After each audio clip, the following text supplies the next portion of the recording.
मेरी गाय मर भारत तू समझ नहीं सकता। मेरे को समझना भी नहीं है। पहले गाय मार, इसको विरक्त कर दो। तो तुमने सेठ जी को फैक्ट्री बढ़ाने का क्यों बोला? सेठ जी को धन बढ़ाने का क्यों बोला?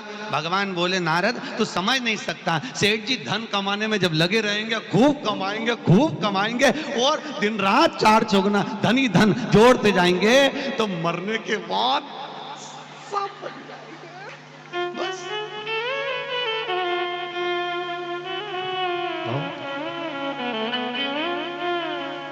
सब बन जाएंगे।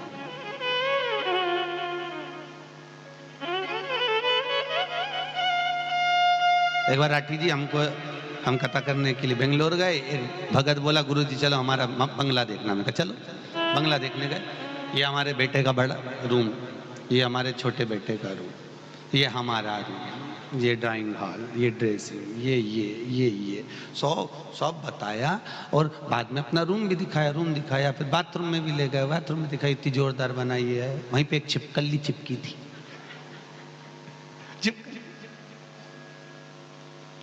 हमने छिपकली को देखा तो सेठ जी पूछे गुरु जी आप छिपकली को क्यों देख रहे हो, इसको पहचानते हो क्या? हमने कहा हमारी स्कंद पुराण में लिखा है। जैसे तुम कह रहे हो ना ये मेरा रूम, उसी तरह छिपकली चिपक के कह रही, हाथ फाड़ के कह रही है। वो बोलती कुछ नहीं है, बस देखती रहती है कौन आया कौन गया, और भले तुम कितना ही कह लो। तो गुरुजी ये छिपकली है कौन? हमने कहा स्कंद पुराण का ब्रह्मखंड कहता है जिससे घर नहीं छूटता। समझ गए क्या? आदि कथा तो बाचनी ही नहीं पड़ती।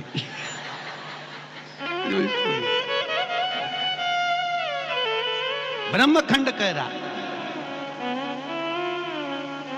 माहेश्वरी समाज सत्संग समिति ने फोन करा, साहब आना है, मैसेज करा पधारना है, टाइम नहीं मिल रहा, घर नहीं छूट रहा। अरे घर फुर्सत एक मिनट की नहीं मिल रही, घर नहीं छूटता। तो भगवान कह रहा है जिससे नहीं छूटता मरने के बाद छिपकली बनकर उसी घर में चिपका रहता, उसी घर में। पर तुम चिंता मत करना, तुम में से एक भी छिपकली नहीं बनने वाला है। तुम घर छोड़कर स्कंद पुराण तक पहुंची हो और आज पूर्णिमा के दिन तुम स्कंद पुराण की कथा का वैशाख महीने का आनंद ले रही हो, तो तुम्हारे जीवन का बिल्कुल आनंद, तुमने जो भरपूर आनंद था वो ले लिया। अभी ऊपर हमारे राठी जी वो प्लाईवुड वाले भैया जी से मिलवा रहे थे, तो साथ में ये हमारी धर्म पत्नी है। मैंने कहा चलो कथा का असर आया, पत्नी से धर्म पत्नी हो गई। फिर कोई मिलने के लिए आया था सुबह, उन्होंने कहा ये धर्म पत्नी है। धर्म पत्नी जो पति को धर्म के पथ पर लेकर जा रही। स्कंद पुराण कहता है अपने जीवन का सर्वस्व कमाओ, खूब कमाओ, दिल से कमाओ, मना नहीं है, डट के कमाओ, पर तुम्हें मालूम होना चाहिए कि इस कमाई का अपन को करना क्या है। ऐसा मत कमाना कि दो रोटी भी प्रेम से नहीं खा पाओ। कमा कर शरीर का कष्ट हो गया, शुगर ऊंची नीची हो गई, ब्लड प्रेशर आड़ा टेढ़ा हो गया। इतना कमाया तो भी दो रोटी ऐसी खा रहा बिना घी की, मिठाई पूरी दुनिया को खिला रहा, खुद रूखी सूखी खा रहा, तो मन तो दुखे नहीं रहे। अरे बोलो तो रिजी जियो, दुखे नहीं, क्यों कमाया? सुता स्वरुचि भगवान भूत भावन भूतेश्वर की स्थापना स्वयं समुद्र देव विचार कर रहे हैं। स्कंद पुराण कह रही है रामेश्वर खंड के अंतर्गत। और स्कंद पुराण का रामेश्वर खंड जो वर्णन कर रहा है, सेतु खंड जो वर्णन कर रहा है, उसमें कहा समुद्र देवता ने कहा आप शिव की आराधना करो, शिव की स्थापना करो। समुद्र को लगा कि शिव की स्थापना करेंगे। स्थापना करने के लिए केवल अकेले राम स्थापना नहीं कर सकते, और स्थापना होगी नहीं तो राह मिलेगी नहीं। उन्होंने कहा ठीक है।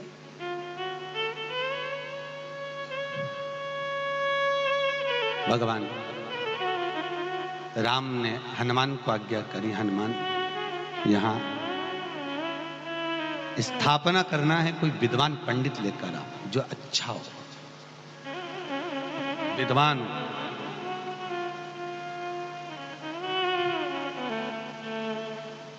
आपको परसों कथा में कहा था, तीर्थ भी जाओ और यदि पात्रवान ब्राह्मण, पात्रवान विद्वान, पात्रवान कोई दान लेने वाला नहीं मिले तो दान को भी वापिस लिया। अपने नगर में, अपने गांव में कोई विद्वान हो, कोई ऐसा ब्राह्मण हो जिसको जरूरत है, उसको प्रदान कर दो। पात्रवान,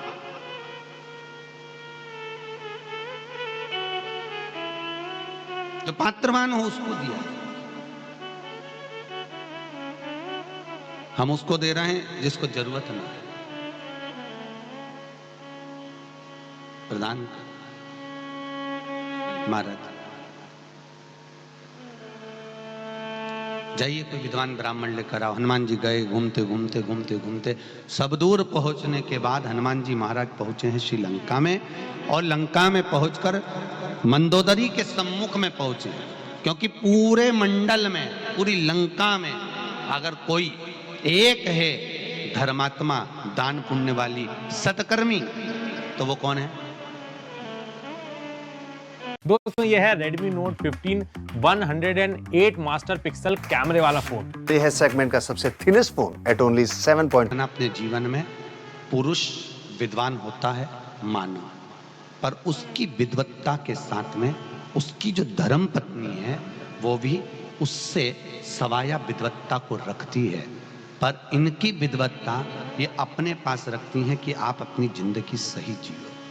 कहीं कहीं एक राह धर्म पत्नी या घर की माँ या घर की बहन या घर की बेटियां भी ऐसी बता देती हैं जिससे बाप का जीवन प्रबल हो जाता है, बाप का जीवन सुखमय हो जाता है। कभी योग ऐसा बनता है, कभी प्रखरता जीवन की ऐसी बन जाए। लंकाधिपति रावण के 10 मुंह थे, वो अपनी जगह पर है, 10 शीश थे, वो अपनी जगह पर है, मगर मंदोदरी जैसी चतुर नहीं था 10 शीश रावण। कितनी चतुर थी वो, कितनी विद्वान थी वो, कि जिसके पास ज्ञान लेने के लिए भगवान कृष्ण भीम को भेज देते। कब की थी? त्रेता की। भीम कब का था? अरे बोलो जम के, द्वापर का। भीम द्वापर का है और वो त्रेता की है। और आप सबको मालूम होगा कि पूरा युद्ध उठाकर देखो कौरव और पांडवों का, पूरी सेना उठाकर देखिए कौरव और पांडवों की,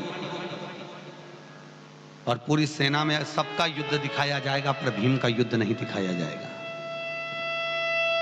वेद व्यास जी ने पूरी महाभारत में भीम के युद्ध को छुपा कर रखा। क्यों? क्योंकि जब कौरव और पांडवों का युद्ध होने जा रहा था, भीम ने भगवान द्वारकाधीश के सामने खड़े होकर कह दिया था, तुम चिंता मत करो, मैं बैठा हूं।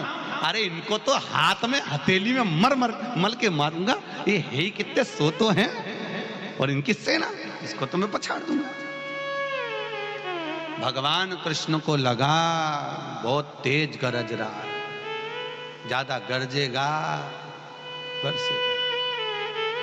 भगवान ने कहा इसका उपाय कर दूं। एक बार भगवान कृष्ण ने कहा भीम इधर आओ। भीम बोले बोलो प्रभु, एक काम करो, लंका चले जाओ। लंका कहीं के लिए? तुम युद्ध के पहले लंका जाओ, वहां पर मंदोदरी रहती है, उसको कहना तुम्हें कृष्ण ने बुलाया है, तुम्हें कृष्ण ने बुलाया है। प्रभु मंदोदरी तो रावण की धर्म पत्नी है। हाँ, तो वो जीवित है। हाँ, भगवान ने कहा राम अवतार में अपने पति के शव को देखकर मंदोदरी रो रही थी, तो राम जी ने पूछा था तू इस पति के शव को देखकर क्यों रो रही है? तेरा पति मर गया, तू इसलिए रो रही है? मंदोदरी कहती है नहीं, जो आया है पृथ्वी पर उसको तो जाना है, इसको देखकर नहीं रो रही। फिर पति मरता पत्नी रोती, पत्नी मरता पति रोता, तो रोने का कारण क्या है? उससे आसक्ति है, उससे प्रेम है, इसलिए रो रहा है। रो उसके लिए नहीं रहा, रो इस बात के लिए रो रहा है कि रोज सवेरे से जब मैं ऑफिस से आता था तो चाय बना के दे देती थी, अब देगा कौन? मरे कर्मों का ठोका, मरे कर्मों का, अब कौन करेगा? फोन लगा देती थी तो वो मोबाइल में बैलेंस डलवा देते थे। क्या करो? मरे कर सीजन आता था तो पेटी भर भर के आम ले आते थे।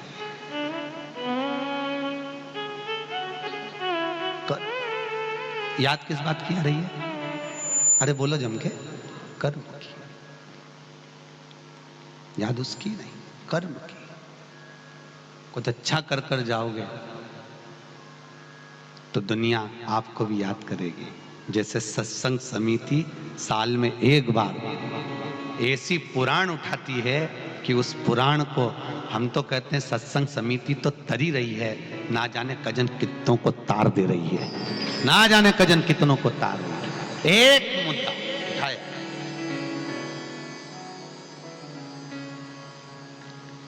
शिव पुराण चलू, वो महेश्वरी जी बोले महाराज जी अगली पुराण, बहुत पुराणों की कमी।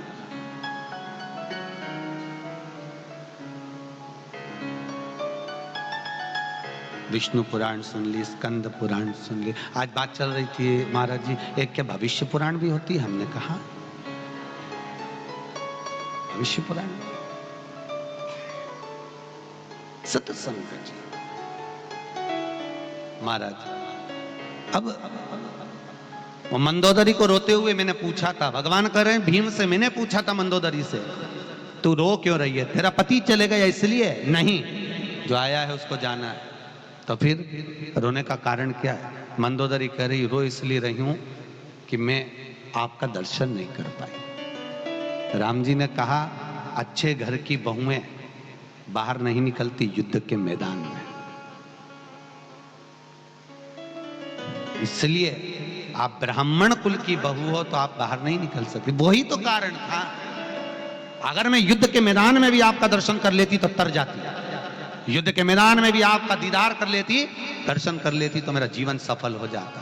पर दुख इसी बात का है कि आपको देख नहीं पाई, युद्ध ही देख लेती तो मेरा जीवन सफल हो जाता। भगवान बोले इतनी सी बात, युद्ध देखने की इतनी लगता है, मैं तुझे युद्ध का दर्शन कराऊंगा, चिंता मत कर। हर दिन झमेला आमेल खेले खेला, सतरंगी हर कोना अतरंगी हर चप्पल। बचना ना पाए तब तक तुझे प्राण ना छूट पाए। मंदोदरी जीवित रही, मंदोदरी जीवित। भीम को भेजा जा,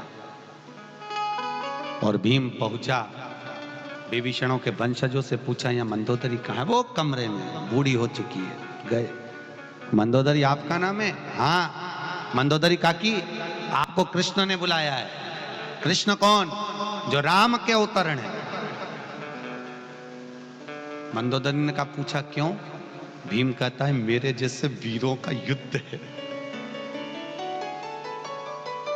मंदोदरी ने पूछा युद्ध किसका?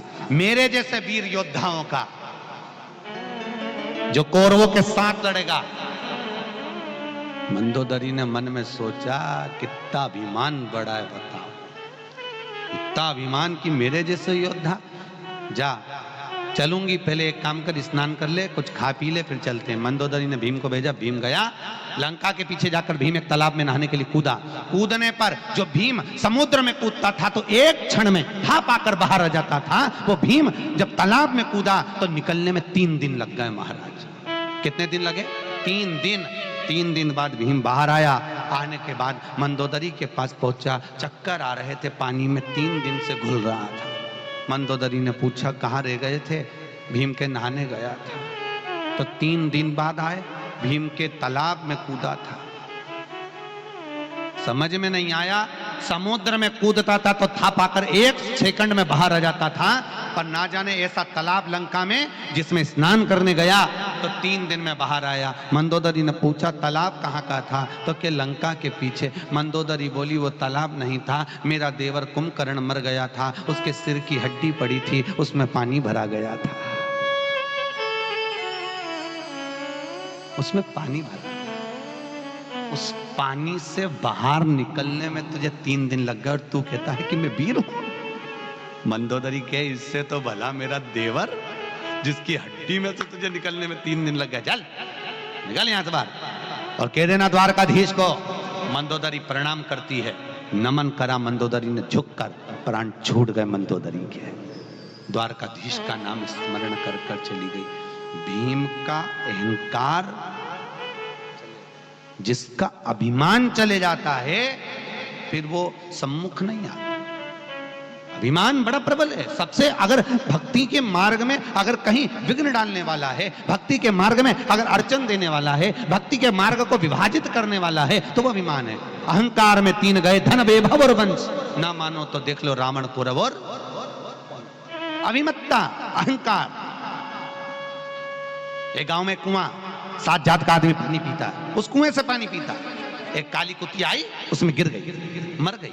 गांव के लोगों ने पंडित जी से जाकर पूछा, महाराज जी बताओ, हमारे गांव में एक कुआं, 7 जात का आदमी पानी पिए, उसमें काली कुतिया आकर गिर गई, मर गई, बदबू मार रही है, क्या करें? महाराज जी ने कहा, एक काम करो, यहाँ पर यज्ञ कराओ, अनुष्ठान करवाओ, जाप करवाओ, गीता का पाठ करवाओ, भागवत कराओ, रामायण करवाओ, शिव पुराण आदि आदि सब कुछ करवाया, कन्या भोज भंडारा सब कराया, पर उस कुएं की बदबू नहीं गई।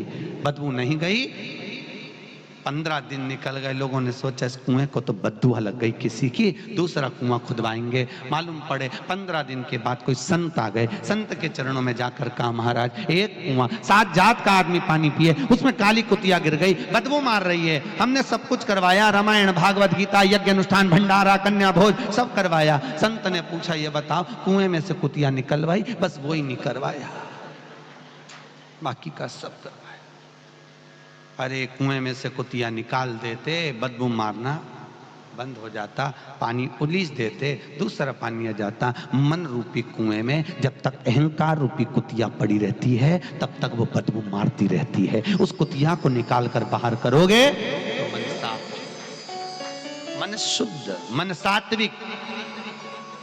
अभिमत्ता को दूर भगाना है हमें, अहंकार को दूर भगाना, अभिमान चाहिए ही नहीं, हमें नहीं चाहिए। हम करेंगे क्या इसका? अहंकार होता है तो लगता है ये सब कुछ मेरा, मेरा नाम होना चाहिए, मैं। पर मैंने ये देखा है महेश्वरी सत्संग समिति में कि यहाँ किसी का नाम नहीं होता, यहाँ तो सत्संग समिति का नाम होता है। यहाँ किसी से मतलब नहीं, कौन क्या कर रहा है, कौन आ रहा है, कौन कर रहा है, ये सब। और पहले दिन भैया अनाउंस कर रहे थे तो उसमें बोल ही रहे थे कि ये सब का आयोजन है, आप सबके द्वारा निर्मित है, ये एक का नहीं। आप सब मुख्य यजमान हो, आप सब यजमान हो, आप सहज यजमान, सब कुछ आप, कोई दूसरा है ही नहीं। मंदोदरी के पास पहुंचे, आप कुछ कृपा करो। मंदोदरी कहती है, मेरे पति से बड़ा कोई विद्वान नहीं है, पति से बड़ा। वो जाएंगे? क्यों नहीं,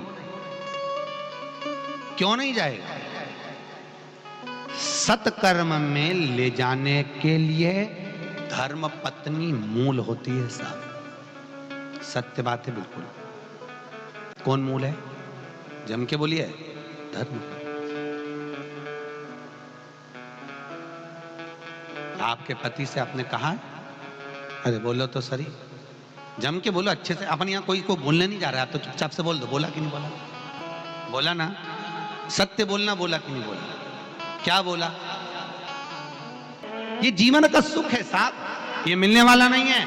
आप धर्म पत्नी का पथ है आपका। आप कहोगी कि चलो, एक बार तो दिल से कहती, जैसे दिल से आप कहती हो चलो अपन जरा जुहू चौपाटी तक चलते हैं, ऐसे दिल से कहती चलो एक बार स्कंद पुराण तक चलो, 15 मिनट बैठेंगे उसके बाद चलेंगे। माना महाराज जी अच्छी कथा नहीं बिकेंगे तो अपन उठ के बढ़ लेंगे, पीछे के पीछे खसक लेंगे। तुम काहे को चिंता करते हो? एक बार लेके तो आती। और यहां तक सुबोधनी में तो श्रीमद् वल्लभाचार्य जी ने कहा, अगर कथा स्थल तक भी नहीं जा सकते तो दरवाजे पर पत्नी अपने पति से कहे, मुझे हवेली के दरवाजे तक छोड़ दो, मुझे भगवान की कथा के दरवाजे तक, महेश्वरी भवन तक दरवाजे तक छोड़ दो। तो कहा दरवाजे तक क्यों? तो कहा भगवान के, शंकर के 13 बच्चे हैं, एक आध तो बाहर खेल रहा होगा, हाथ पकड़ के ले ही आएगा, पक्का है। उसके 13 बच्चे, कोई को तो लाएगा। ये भाव हो। मंदोदरी कही, क्यों नहीं जाएगा मेरा पति, वहां पहुंचेगा तो कुछ बोलो आपके पति को। तो कि मैं वो बात करती हूँ। मंदोदरी ने जाकर कहा, स्वामी ब्राह्मण कुल में जन्म पर ब्राह्मण कर्म नहीं करा। रावण कहता ब्राह्मण कर्म क्या, शंकर जी की आराधना करता हूँ, ये ब्राह्मण कर्म नहीं तो और क्या। यज्ञोपवीत धारण करता हूँ, त्रिपुंड लगाता हूँ, 2 दश, ये ब्राह्मण कर्म नहीं तो और क्या। तो क्या ब्राह्मण कर्म ये नहीं, ब्राह्मण कर्म वो है कि कहीं तुम कर्म कांड कर कराओ, कहीं पूजन करा कराओ, कहीं स्थापना करा कराओ, कहीं पूजन कर कराओ, दक्षिणा ले कराओ तो मानो। तो रावण बोला मैं कहाँ जाऊंगा, एक बार मैं करने वाला था शंकर जी की स्थापना, पर लघु शंका लगने के कारण शिव जी को ला नहीं सका। तो मंदोदरी कहती है एक मौका मिला है, समुद्र के तट पर राम स्थापना कर रहे हैं, आप जाओ। रावण कहता है मंदोदरी तू भी मूर्ख हो जैसी बात करती है, रावण अकेला जिंदगी में कभी प्रतिष्ठा कर ही नहीं सकता, अकेला कैसे करेगा? प्राण प्रतिष्ठा करने के लिए धर्मपत्नी साथ में चाहिए, वो तो है ही नहीं। तो मंदोदरी बोली अब तुम अगर पूजन कराने जाओगे तो तुम तो हो गए गुरु, और गुरु चाहे तो दुनिया में क्या नहीं हो सकता। तो मंदोदरी से रावण कहता है तू भी तो गुरु माता है, तू कुछ चतुरता कर ले। मंदोदरी ने कहा आप पहुंचो मैं सीता को लेकर आती हूं, आप पहुंचो मैं सीता को लेकर आती। रावण गया पूजन कराने के लिए, ब्राह्मण के वस्त्र पहनकर सीता को डोली में बिठाकर मंदोदरी लेकर जा रही है, हनुमान की साक्षी है। पहुंचे समुद्र के तट पर, राम जी और सीता का गठजोड़ा बांधकर बिठाया गया। हनुमान से कहा जाओ जल्दी से जाकर एक शिवलिंग लेकर आओ जिसकी यहां स्थापना करना है, जल्दी जाओ। हनुमान जी पहुंच गए लंका से सीधे कैलाश, और कैलाश पर गए तो भगवान शंकर को ढूंढ रहे हनुमान जी। शंकर जी तो मिली नहीं, बहुत ढूंढा। पार्वती जी मिल गई, उनसे पूछा कहाँ है श्रीमान जी, तो क्या हमको ही नहीं मालूम, 3 दिन से घूम गए, हमें ही नहीं मालूम, पता नहीं है, कहीं तो मिले तो बताइए। गणेश जी मिले, तुम्हारे पप्पा कहाँ हैं, मिल नहीं गए। कार्तिकेय जी मिले, स्कंददेव, कहीं पिताजी मिले हैं, नहीं। देखिए तो सही। हनुमान जी महाराज ने कहा सोचा अब शंकर जी नहीं दिख रहे तो फिर इनको बुलाने का एक ही तरीका है। बैठ गए साधना में लीन श्री हनुमान जी महाराज। इतने में शंकर भगवान 3 दिन बाद प्रकट हो गए। प्रकट होकर बोले मांगो हनुमान, क्या चाहिए? प्रभु आपका स्वरूप चाहिए, स्थापना करना है राम जी को। भगवान शंकर ने अपने हृदय चित्त से एक शिवलिंग को प्रकट किया, हनुमान को दिया। हनुमान जी लेकर गए। इतनी देर में लंकाधिपति रावण कहता है मुहूर्त निकल रहा है। सीता जी ने बालू को इकट्ठा करा, शिवलिंग का निर्माण करा और प्राण प्रतिष्ठा रावण ने करा दी। तब जाकर हनुमान जी लेकर पहुंचे। हनुमान जी लेकर पहुंचे। हनुमान जी लेकर पहुंचे तो आंख में आंसू गिर गए हनुमान जी। मैं इतनी मेहनत से, तो राम जी बोले तो इतनी देर क्यों हो गया? तो कि शंकर जी गायब थे, मिल ही नहीं रहे थे, ढूंढ ढूंढ के थक गया। शिवलिंग किससे लाता? हर कहीं का भाटा थोड़ी ना उठा लाता। शंकर भगवान को ढूंढा, नहीं मिले, तब करा, साधना करी, साधना करके प्रसन्न हुए, जब जाके उन्होंने शिवलिंग दिया, वो लेकर आया। और आपने तो बालू का शिवलिंग की स्थापना कर दी। तो के गुरु जी के पास टाइम नहीं था, इसलिए उन्होंने स्थापना की बालू का शिवलिंग। भगवान बोले बालू, चिंता मत कर हनुमान, तू इसको लेकर आया है। रामेश्वर के इस शिवलिंग का निर्माण सीता ने करा है, रावण ने पूजन कराई है, ये मेरे द्वारा निर्मित है। पर इस शिवलिंग से ज्यादा प्रबल शिवलिंग रहेगा हनुमतेश्वर शिवलिंग। कौन सा शिवलिंग? हनुमतेश्वर, जो हनुमान जी महाराज ने स्थापना करी है। महाराज रामेश्वर में उत्तर दिशा की ओर वो स्थापना। आप लोग अगर वहां जाके पूछेंगे कि हनुमान जी ने जिस शिवलिंग की स्थापना करी थी वो कहाँ है, तो गाड़ी वाला आपको लेकर जाएगा, दर्शन कराएगा उस शिवलिंग। बस अंतर दोनों में इतना है, रामेश्वर शिवलिंग पर गंगा जी का जल चढ़ता है और हनुमतेश्वर शिवलिंग पर आपके घर से ले जाई हुई बेलपत्र चढ़ती है। कहां से ले जाई हुई? घर से।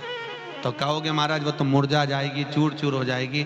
तो जो विद्वान लोग रहते हैं वो अपने एक पुस्तक अपनी बैग में रखते हैं, उस बैग के अंदर एक बेलपत्र को सीधा रख लेते हैं, उसको जड़ लेते हैं और उसी बेलपत्र को फिर निकाल कर वहाँ दी जाती है जो हनुमतेश्वर शिवलिंग पर समर्पित होती है। कहते हैं जिस घर की बेलपत्र हनुमतेश्वर शिवलिंग पर समर्पित होती है उस घर में कभी किसी की अकाल मौत नहीं होती है। अकाल मौत से परे हो जाता है, मौत से हनुमतेश्वर।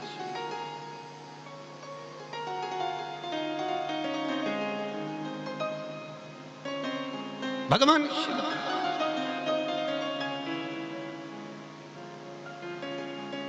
भगवान राम जी कह रहे हैं ये मेरे द्वारा निर्मित है, पर ये हनुमान ये स्वयं शिव ने भेजा है। इसमें भगवान शंकर स्वयं भेजे हैं, जगत का कल्याण करेगा। रामेश्वर का शिवलिंग अब भगवान राम जी महाराज ने रावण ने स्थापना कराई, राम जी ने उठ के उनको प्रणाम करा तो रावण ने आशीर्वाद दिया विजय भव। जैसी बोले विजय भव, हनुमान जी ने कोनी मार के कहा क्यों रे हार गया। रावण से बोले हार गया। रावण बोला हारा मारा नहीं हूं, फालतू की बात मत कर। तो फिर क्यों बोलता है विजय भव?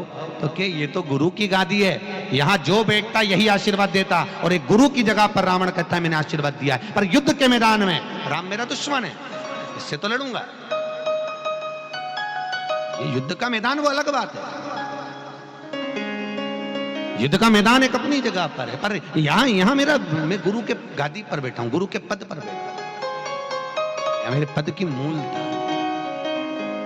महाराज। कभी आप लोग रामेश्वर जाएं, हनुमतेश्वर शिवलिंग का दर्शन करें। रामेश्वर में चक्र तीर्थ भी है, उसका दर्शन करें।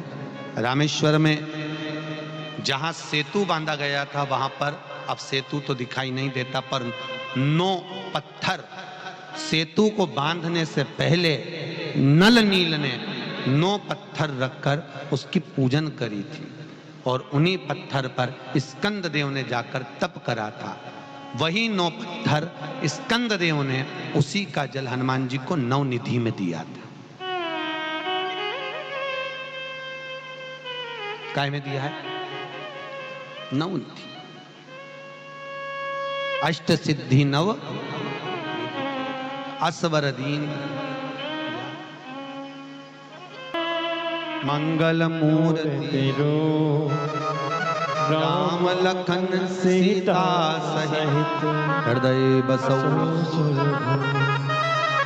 श्री हनुमान जी महाराज को स्कंद देव ने नवनिधियों का जल इसी स्थान पर दिया, इसी स्थान पर। पुराने डाक घर के पास में आज भी रामेश्वर में ये 9 शिलाएं गड़ी हुई, दर्शन किए होंगे। रामेश्वर के दर्शन के लिए लोग बाद में जाते हैं, पहले 9 शिला का जल स्मरण करते हैं, तब जाकर रामेश्वर दर्शन के लिए प्रवेश करते हैं। 9 शिला दर्शन कर कर प्रवेश है महाराज।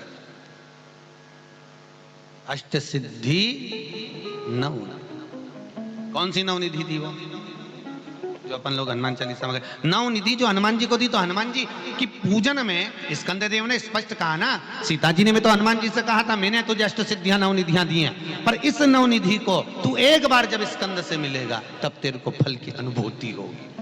और जो हनुमान जी को अष्ट सिद्धि नवनिधि दी थी, स्कंद देव ने हनुमान से कहकर इसी नवशिला पर बिठाकर हनुमान जी से कहा था इस अष्ट सिद्धि नवनिधि को जो तुम्हारा नाम जपेगा, जो स्मरण करेगा, उसको ये फल की प्राप्ति होगी।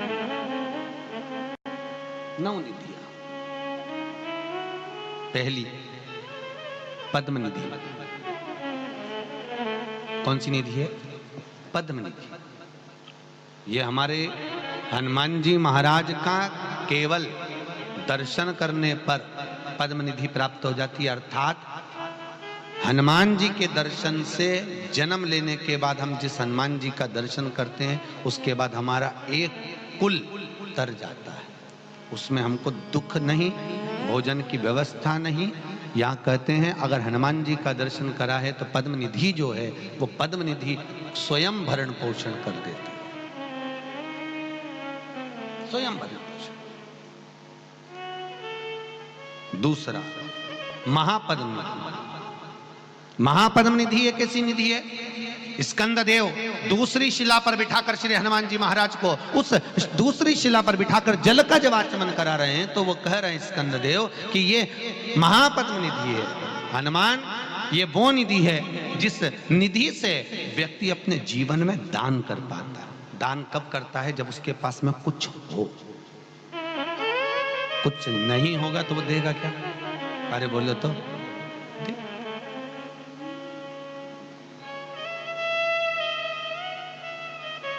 हमारे हिसाब से तो दुनिया के लोगों को मांगना भी नहीं आता। हम सोचते हैं हमारी भाषा में।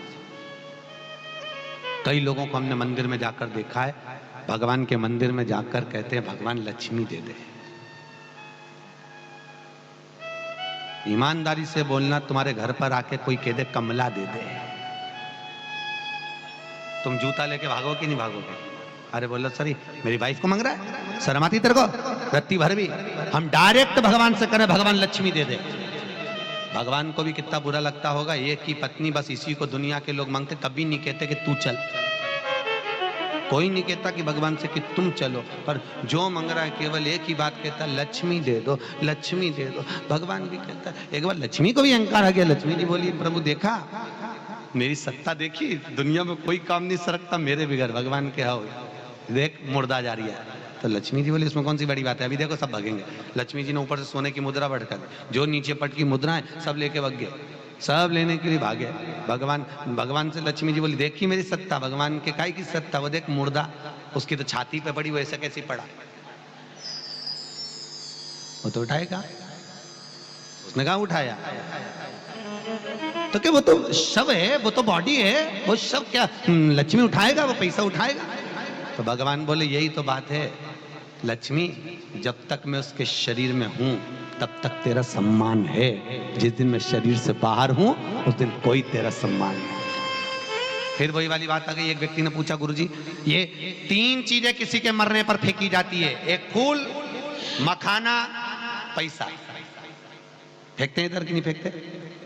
कहीं गाँव में देखा होगा आप लोगों ने, फूल, मखाना, पैसा। राम नाम सत्य खेकर फेंकते हैं। क्या कहकर फेंकते हैं? राम नाम। अच्छे से बोलो। हाँ अपने मरने के बाद अपन बोल ही नहीं पाएंगे, आज बोल लो।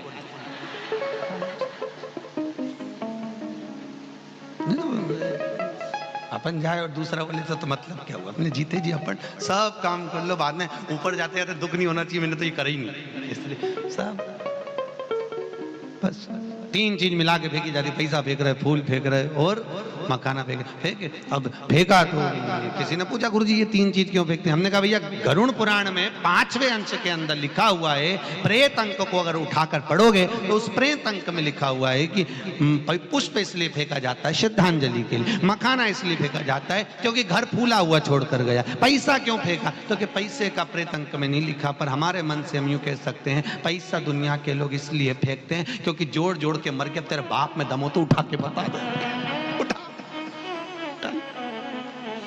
पूरी जिंदगी जोड़ा और आखिरी में औलाद ने तेरी छाती पे छोड़ा ले, और तू कल्ला ठट होके पड़ा। उठा।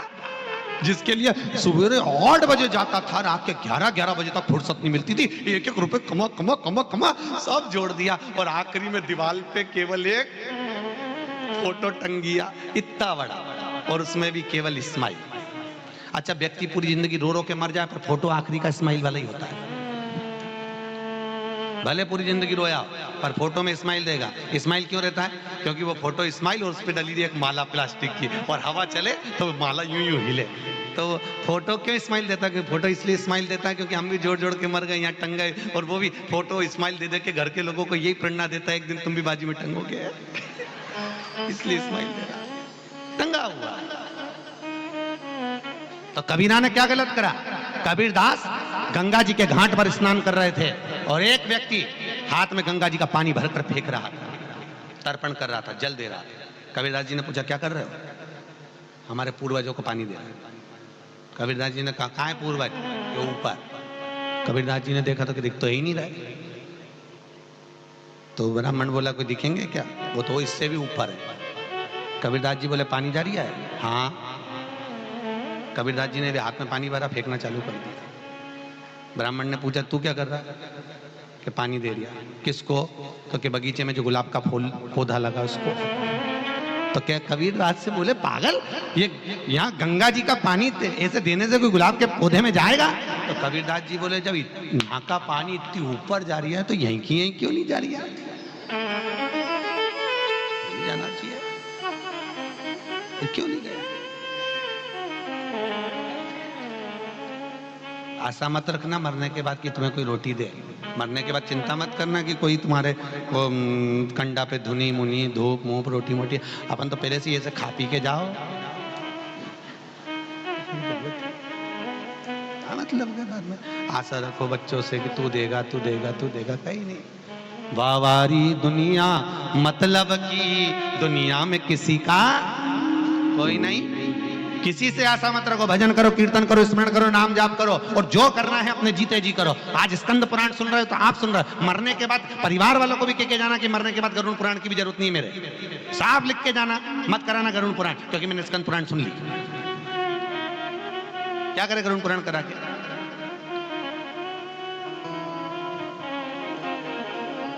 तो एक बुढ़ा व्यक्ति मर गया, उसके मरने पे बहू उनके पीछे पीछे गीता जी बाँच रही थी। हमने जाके देखा क्या कर रही है कि गीता जी बाँच रही। तो हमने कहा गीता कोई मरे हुए को जगाने का थोड़ी ना विषय है। गीता तो सोए हुए मन को जगाने का है, गीता मरे हुए को जगाने का नहीं है। कौन कहता है कि मरने के बाद गीता उठाओ? ये गीता आजकल फैशन हो गया, लोग गरुड़ पुराण कम बजवाते हैं, गीता ज्यादा बजवाते मरने पर। कहाँ लिखा है कि मरने के बाद गीता बाँची जाती है? कौन सी जगह लिखा है? कि अर्जुन मर गया था जो गीता सुनाई गई थी? गीता मरे का विषय नहीं, गीता सोए हुए चित्त वृत्ति को जगाने का विषय है महाराज। यह शास्त्र कह रहा है, शास्त्र बढ़ना मृत्यु पर्यंत कौन आज प्रथम निधि है पद्म निधि, दूसरी महापद्म निधि। पीढ़ी को दान धर्म सत्कर्म जो दिया जाए वो श्रेष्ठ होगा तो दोगे, नहीं होगा तो कौन दे? महापद्म निधि ये दूसरे नंबर की निधि है। हनुमान तेरे दर्शन से महापद्म निधि प्राप्त हो। तीसरी निधि नील निधि। कौन सी निधि है? नील निधि। हनुमान जो तेरा दर्शन करेगा इस रामेश्वर सेतु पर जो आएगा और इस 9 शिलाओं के दर्शन के रूप में मान लो हनुमान का भी दर्शन कर लेता है तो उसकी 7 पीढ़ी में अगर कोई दान भी नहीं करे तो भी उसको लाभ मिलता ही रहता है। नील निधि तीसरे नंबर। 9 निधि में चौथी निधि है महाराज मुकुंद निधि। कौन सी निधि है? मुकुंद। 5 भाइयों का परिवार है, 4 भाइयों का परिवार है, याद रखना। 5 भाइयों का परिवार, 4 भाइयों का परिवार। माँ बाप को यह नहीं मालूम रहता कि मेरा बेटा कौन सा पूरे घर का संचालन करेगा। किसी माँ बाप को मालूम है कि बड़ा बेटा चलाएगा कि छोटा चलाएगा कि मंजिला चलाएगा कि संजिला चलाएगा? किसी को नहीं मालूम। पर जिसके भाग्य में मुकुंद निधि लिखी होती है घर को वही लेकर चलता है। कौन सी निधि? जम के बोलिए। आप लोगों ने पहले 9 निधियां पढ़ी हैं कि नहीं पढ़ी? हनुमान जी की नहीं पढ़ी ना? हाँ, तो अष्टसिद्धि 9 निधि मालूम होना चाहिए आपको कि आप रोज हनुमान चालीसा में पढ़ते हो अष्टसिद्धि 9 निधि के दाता अजबर जानकी माता। तो बच्चे पूछेंगे माँ ये निधि कौन सी है? I've always wanted a home that reflects the heritage and culture I grew up with. Something warm, rooted and full of stories. Explore Flipkart and start styling your उनको कि इसमें एक होती है मुकुंद निधि। कहते हैं कि उस मुकुंद निधि के बल पर घर में 5 लोग हैं, 4 लोग हैं, 3 लोग हैं, 3 बहुएं हैं, 4 बहुएं हैं, 2 बहुएं हैं, किसी एक बहू के भाग्य में लिखा रहता है कि उसको घर में लेकर चलना है, भले उसको यश मिले चाहे नहीं मिले। दुनिया के लोग ताने दें आने तो कुछ भी कहें, पर उसको परिवार लेकर चलना पड़ता है। वो मुकुंद निधि के अंतर्गत आता है। मुकुंद निधि वो मुकुंद निधि है जिसके अनुसार हम अपने परिवार को साथ रखें। फिर अगला वर्णन है 5वें नंबर पर नंद निधि। कौन सी निधि है? नंद।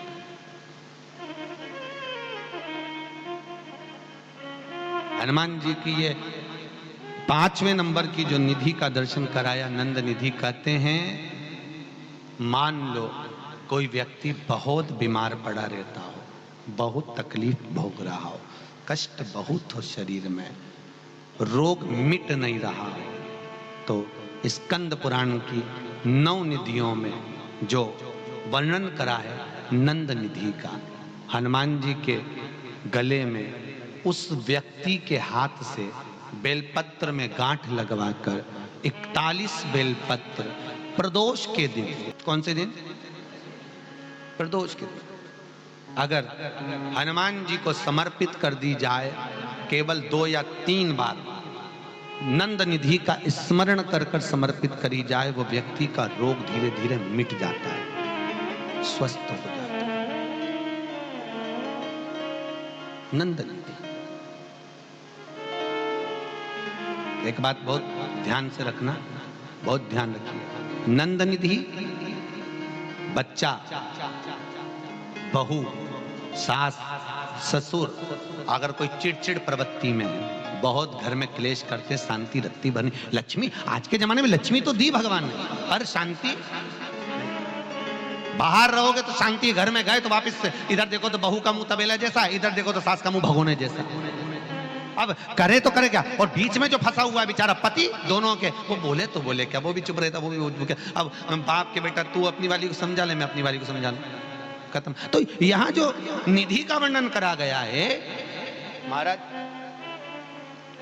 हनुमान जी महाराज के मात्र दर्शन मात्र से, दर्शन चूरमा बनाना याद है? चूरमा है, जानते हो? शक्कर का बनाते, गुड़ का बनाते हैं? शक्कर का बनता काय का है? गुड़ का, ठीक है।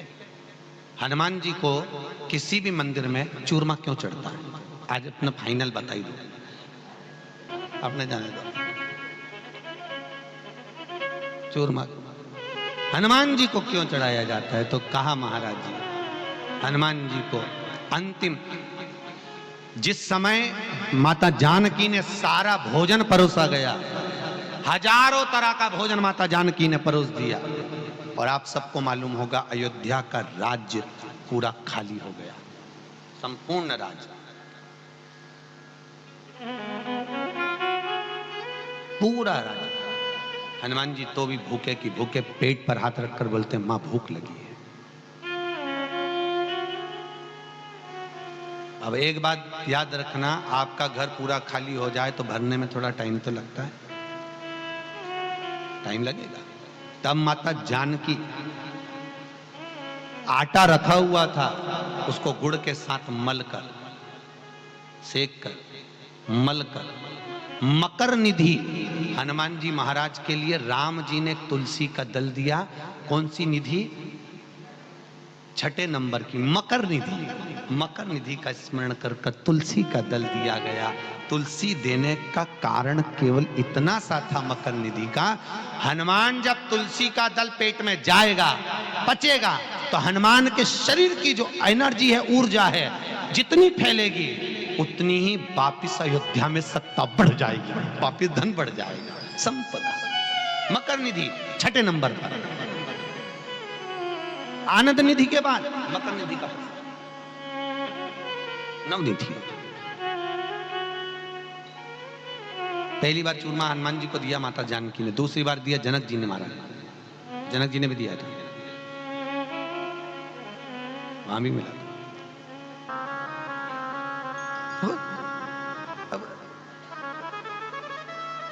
अब नहीं समझे तो समझ, होता है ना कई कई बार। वो एक बार एक अंग्रेज गया तो वो कैमरा लेके वो दीवार पे, गांव में देखा, वो दीवार में गाय के गोबर ऐसे थाप दे गोल गोल, तो अंग्रेज फोटो खींच लिया। किसी ने पूछा ये काय को खींच रहा हो? कि ये समझ में नहीं आ रहा गाय ऊपर चढ़ी कैसे, ऊपर कैसे चढ़ी है?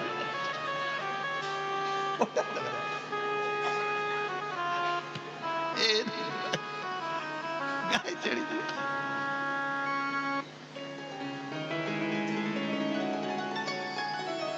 भगवत अब नवनिधियों में नवनिधि छठे नंबर पर मकर निधि है महाराज, जो कि भरण पोषण करती है, कभी घर में अन्नपूर्णा की कमी नहीं आने देती। और 7वें नंबर पर है कच्छप निधि। कौन सी निधि है? कच्छप। कच्छप निधि के अंतर्गत मनुष्य की चित्त वृत्ति में आसक्तियों को उत्पन्न करती है। आसक्ति कि मुझे यह काम करना है और इस काम को मुझे आगे बढ़ना है। कच्छप निधि, कच्छप निधि को आप लोग, कई लोगों के हाथ में कछुए की अंगूठी देखते होंगे, वो हनुमान जी की कच्छप निधि का प्रमाण है। शंकर मंदिर में, राम मंदिर में, देवी देवताओं के मंदिर में, बाहर हॉल में जो चौबारा होता है, गेट होता है, उसके पास में एक कछुआ बना होता है, वो कच्छप निधि को दर्शाता है। उसका क्या प्रमाण? कछुआ क्यों बनाया जाता है मंदिर के अंदर? दरवाजे पर कछुए का प्रमाण क्यों दिया जाता है? मूर्ति की प्राण प्रतिष्ठा होती है तो कछुआ रखवाया जाता है। क्यों? तो वो कच्छप निधि के लिए महाराज, जो मंदिर में, चाहे शंकर मंदिर में आए, चाहे राम मंदिर में आए, हनुमान मंदिर में आए, देवी मंदिर, जो भी उस मंदिर में प्रवेश कर रहा है, जब वो कच्छप निधि का दर्शन करे, कच्छप निधि का दर्शन कर कर उसके भीतर कभी आसक्तियों की, अर्थात तमन जो करने की ललकता है, वो समाप्त ना हो और अग्रण्य बढ़े और बढ़ता जाए, वो कच्छप निधि। फिर अगला वर्णन आया है शेख निधि। 8वें नंबर पर है शेख निधि। शेख निधि, ये शेख निधि हमारे जीवन में हमारी इंद्रियों को परमात्मा की ओर लेकर जाती है। मनुष्य हो, कई लोग कहते हैं हम भगवान को नहीं मानते, कोई कहता है हम परमात्मा को नहीं मानते, मत मानो, पर जीवन में मनुष्य की देह में एक समय ऐसा आता है कि व्यक्ति को परमात्मा को, अरे बोलो तो जम के, मानना पड़े व्यक्ति को। अकाल मृत्यु वो मरे जो काम करे चंडाल का, और काल उसका क्या बिगाड़े जो भक्त हो महाकाल का। याद रखना, आपके परिवार वाले आपको अंदर आईसीयू में धकेल कर, आईसीयू में वेंटिलेटर पर रखकर आप बाहर खड़े रहोगे, अंदर डॉक्टर होगा, और डॉक्टर भी जब बाहर निकल जाएगा सिस्टर होगी, सिस्टर भी बाहर निकल जाएगी कंपाउंडर होगा, कंपाउंडर भी बाहर निकल जाएगा। तब उस समय पर आईसीयू में वेंटिलेटर पर कौन होगा? तो स्कंद पुराण कहती है, जो तुमने भजन किया है, जो तुमने दान किया, जो स्मरण किया, वो शेख निधि आपके जीवन में आपके सामने खड़ी रहती है, आपको श्वास देने के लिए, आपको श्वास प्रदान कर शेख निधि। और अगले नंबर पर 9वें नंबर पर एक खेव निधि। खेव निधि, ये 9 निधियों में अगला खेव निधि। और ये निधि हमारे जीवन में हमारे परिवार को जोड़ कर रखती है। जिसका परिवार टूट रहा हो, समझ लेना उसके यहाँ खेव निधि की कमी है। खेव निधि जोड़ने के लिए क्या करा जाता है? उसका केवल एक ही क्रम है, खेव निधि को जोड़ने के लिए महीने भर में एक बार, पूरे महीने में एक बार, कच्चा सूत जानते हो? कच्चा सूत, कच्चे सूत की बाती बनाइए। काई की बाती बनाओ? कच्चे सूत। कच्चे सूत की बाती बनाकर 108 बाती का निर्माण कर कर खेव निधि के भाव से श्री हनुमान जी के मंदिर में लगा दीजिए। आपके बहू बेटे में अगर लड़ाई है, सास बहू में लड़ाई है, भाई भाई में लड़ाई है, कहीं संबंध विच्छेद हो रहे हैं, किसी का तलाक जैसा हो रहा है, तो वो वापस जुड़ने की कतार पर आ जाता है। जोड़ने का जो प्रयास कर रहे हैं आपको लेकर। ये कितनी निधि हो गई? 9। अष्ट सिद्धि मालूम है? 108 बन के 108 बत्ती नहीं, बस 108 बत्ती होना चाहिए कच्चे सूत की, मूल चीज वो लिखी हुई है। अष्टसिद्धि मालूम है? अरे जल्दी बोलो, नहीं मालूम? लिखना चालू करो वापस। अष्टसिद्धियां, पहली अणिमा, पहली कौन सी है? अणिमा। दूसरी महिमा। कैलेंडर में जो पंचांग हो कैलेंडर हो, उस कैलेंडर में एक निशान बना कर रखो कि आपके 108 जब पाठ पूरे हो जाएं तब 108 बाती आप हनुमान जी महाराज की इन अष्ट सिद्धियों के नाम से लगा दीजिए। जिंदगी में आपका कभी बाल बांका नहीं हो सकता और आपकी उन्नति को कोई रोक नहीं सकता, यह पक्का है। अष्ट सिद्धियां, नवनिधियां 108 जब हनुमान चालीसा के पाठ हो जाए। और कभी कभी व्यक्ति के जीवन में ऐसा भी होता है कि भाई उसको बहुत तकलीफ आ जाती है कि मेरी दुकान नहीं चल रही, व्यापार नहीं चल रहा, मेरे साथ अच्छा नहीं हो रहा, मेरे को तकलीफ आ गई, शनि बढ़ गया, ये हो गया, ढैया हो गया, 7.5 हो गया, बड़ा तकलीफ कहीं गिर रहा, कहीं पड़ रहा, तो उस व्यक्ति को 108 पाठ एक साथ कर लेना चाहिए। आज बैठा सुबह से शाम तक 108 पाठ करके और फिर ये अष्ट सिद्धियों की बाती लगा दे। अष्ट सिद्धि पर अष्ट सिद्धियों की जो बाती लगती है घृत में है, घी घृत, अष्ट सिद्धि। तो ये बाती, तो पहली अणिमा सिद्धि, दूसरी महिमा, तीसरी गरिमा, चौथी लघिमा, चौथी है लघिमा, पांचवी प्राप्ति, पांचवी क्या है? प्राप्ति। छठी प्राकंभ, छठी है प्राकंभ। सातवीं है ईर्षत्व, ईर्षत्व। और आठवीं है वशिष्व, आठवीं है वशिष्व। ये हनुमान जी महाराज की 8 सिद्धियां और 9 निधियां। अष्ट सिद्धि नव निधि के दाता, असबर दीन जानकी माता, राम रसायन तुमरे पासा, सदा रहो रघुपति के। आज तुम लोगों ने पुण्य करा होगा, शनिवार के दिन, पूर्णिमा के दिन तुम्हें अष्ट सिद्धि नव निधि मिल गई। आज किस्मत वाले हो गया, भाग्यशाली।